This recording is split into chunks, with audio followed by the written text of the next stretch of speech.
Родился я в поселке Батагай Верхоянского района в 1980 году. Семья состоит из 9 человек, дети 7 человек, братья, сестры. Отца нет в живых, мать в данный момент находится в городе Верхоянске, где работает и живет. Детство мое проходило в самом городе Верхоянске. Как и все дети, занимался в кружке вольной борьбы с малых лет буквально. Было очень много друзей, было очень много игр. Так как я рос в многодетной семье, и работы тоже было много по фермерскому угодью. Учился я в Верхоянской средней школе.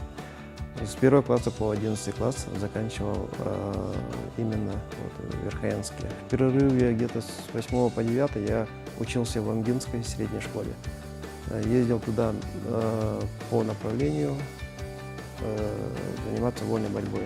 Жил в интернатских условиях в селе Амга. Занимался вольной борьбой с малых лет у тренеров Портнягина Петра Васильевича и у Слепцова Афанасия Гавриловича. Закончил сельскохозяйственный техникум по специальности государственного муниципального управления. Спортивные достижения у меня не особо громоздкие. Там, по республике, например, я боролся, занимал призовые места.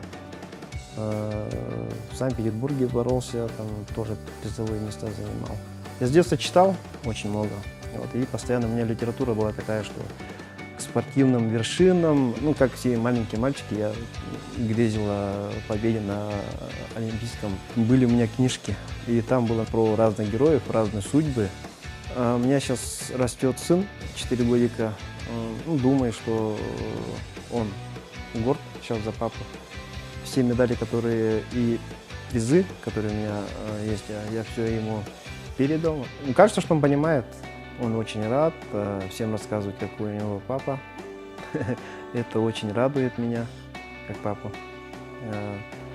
Все, что я не делаю, он как-то так повторяет за мной. Я чувствую ответственность за этого человека, поэтому буду стараться быть хорошим примером для него. В данный момент мы сейчас с супругой имеем грандиозные планы в области именно открытия федерации по спорту среди трансплантированных больных, чтобы в дальнейшем представлять российскую сторону на мировом масштабе. Я уже съездил на Всемирные игры трансплантированных больных. И сейчас всю эту кропотливую работу мы сейчас разрабатываем. Мотивация у меня происходит, так как я человек начитанный, у меня как-то из глубины своих мыслей идет. Я даже могу, например, слоган какой-то прочитать. Если он меня мотивирует, я приму за сведение. На каких-то людях есть мотивация, на некоторых, это просто, пустое что-то.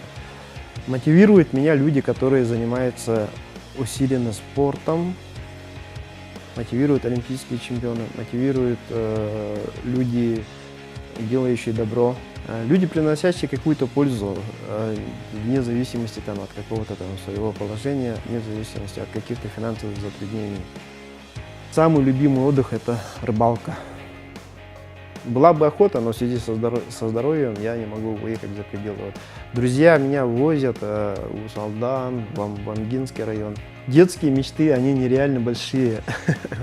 А уже по-взрослому, если уже брать, то они как-то реально уже не реализуются, и они, стать миллиардером, полететь в космос как-то. Я более уже приземленно думаю как-то. На данный момент мечта была быть чемпионом Европы. Это я уже достиг. Сейчас мечта стать чемпионом мира. Очень большое желание, чтобы наш подвид включили в Паралимпиаду. Счастье – это умиротворенность, стабильность и возможность получать удовольствие от того, что ты делаешь. И самое главное – это когда про тебя, например, про данного человека говорят только хорошее, например. Я не буду отрицать, все равно какие-то отрицательные моменты все равно есть. Но если основная масса людей говорит, что все правильно, все хорошо, и при этом в комментариях есть какие-то умные речи, и я могу прочитать это и насладиться, например, этими приятными словами, значит, все неплохо, все хорошо, и я на правильном пути.